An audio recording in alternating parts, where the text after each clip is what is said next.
কেন কিছু মানুষ অন্যদের থেকে বেশি সাকসেসফুল হয় এবং অন্যরা কেন তাদের নিজেদের জায়গায় বেস্ট এফোর্ট দেওয়ার পরেও কেন সাকসেসফুল হতে পারে না বেশিরভাগ ক্ষেত্রে। এটা যে বইটা থেকে আহ, আমি খুব সুন্দরভাবে বর্ণনা করা রয়েছে, সেই বইটার নাম হচ্ছে আউটলায়ার। এটা ম্যালকম গ্ল্যাডওয়েলের লেখা বই, আউটলায়ার্স। বইটা আমি একজনের কাছ থেকে গিফট পেয়েছিলাম। যাই হোক, তাকে অসংখ্য ধন্যবাদ, যার জন্য পড়ার সুযোগ পেলাম।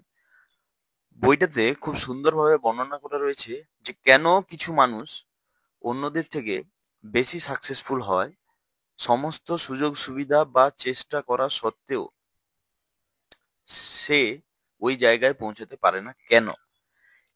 লেখক এখানে বর্ণনা করেছেন যে সাকসেসফুল হওয়ার জন্য যেসব ফ্যাক্টর কাজ করে বা রিজন কাজ করে, সেগুলো তিনি এখানে একের পর এক চ্যাপ্টার ওয়াইজ বর্ণনা করেছেন উদাহরণের মাধ্যমে। যেমন এখানে তিনি বর্ণনা করেছেন যে হকি প্লেয়াররা কিভাবে সাকসেসফুল হকি প্লেয়ার বা ভালো হকি প্লেয়ার কিভাবে তৈরি হয়, তাদের ডেট অফ বার্থের মাধ্যমে, তাদের প্লেস কোথায় তারা জন্মেছিল বা তাদের সারাউন্ডিং পরিবেশ কি ছিল, সেই সমস্ত ফ্যাক্টর যেটা কাজ করেছে তাদের জীবনে একজন ভালো হকি প্লেয়ার তৈরি করার সময়, সেইটা লেখক এখানে বর্ণনা করেছেন। লেখক এখানে সাকসেসটাকে একটু অন্যভাবে দেখিয়েছেন। হার্ড ওয়ার্ক, ডেডিকেশন, পেশেন্স, এগুলো তো আছেই, তার সঙ্গে যে ফ্যাক্টরগুলো মেনলি কাজ করে বলে লেখক এখানে বিশ্লেষণ করেছেন, তার মধ্যে অন্যতম হচ্ছে লোকেশন, যে কোথায় সে জন্মেছে বা সে কোন জায়গাতে বড় হয়েছে। দ্বিতীয়ত ইনকাম অফ পেরেন্টস, এটাকে কিন্তু সবসময় নেগলেক্ট করা যায় না। হ্যাঁ, হাজারের মধ্যে একটা হয়তো এমন হতে পারে যার মা বাবার ভূমিকা নেই বললেও চলে, কিন্তু বেশিরভাগ ক্ষেত্রেই পিতা মাতার ভূমিকাটা কিন্তু খুবই গুরুত্বপূর্ণ। তারপরে যেটা রয়েছে সেটা হচ্ছে ফ্যামিলি। ফ্যামিলির ভূমিকা কিন্তু এখানে অনস্বীকার্য। যে কোনো সাকসেসফুল মানুষের পেছনে তার ফ্যামিলির অবদান অবশ্যই থাকে, ব্যতিক্রম অবশ্যই থাকবে, সেটা নিয়ে এখানে লেখক বলতে চাইছে না।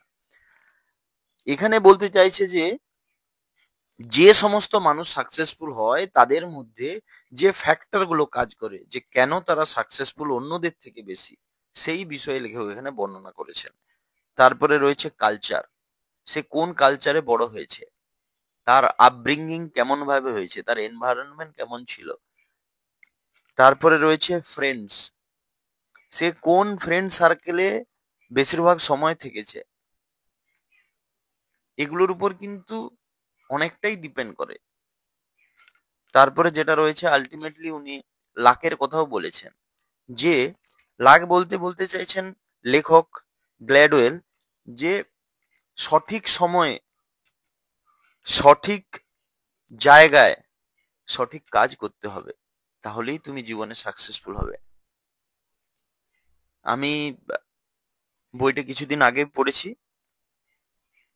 খুব সহজ ভাষায় এবং বিভিন্ন ফিল্ডে, বিল গেটস থেকে শুরু করে বিভিন্ন দেশের প্রেসিডেন্ট থেকে শুরু করে ক্রিকেটাররা, হকি প্লেয়াররা বা এন্টারপ্রেনিয়ররা কিভাবে সাকসেসফুল হয়েছে, সেটা এখানে লেখক কারণের সঙ্গে, রিজন এবং ফ্যাক্টর, কি কি ফ্যাক্টর কাজ করেছে, সেগুলোকে প্র্যাকটিক্যাল এক্সাম্পলের মাধ্যমে লেখক এখানে ইজি ভাষায় বর্ণনা করেছেন। খুব সুন্দর বই, রেকমেন্ডেশন থাকলো সবার জন্য। Why do some people succeed fur more than the others, কেন কিছু মানুষ অন্যদের থেকে বেশি সাকসেসফুল হয়। আশা করি ভালো লাগবে। Thank you.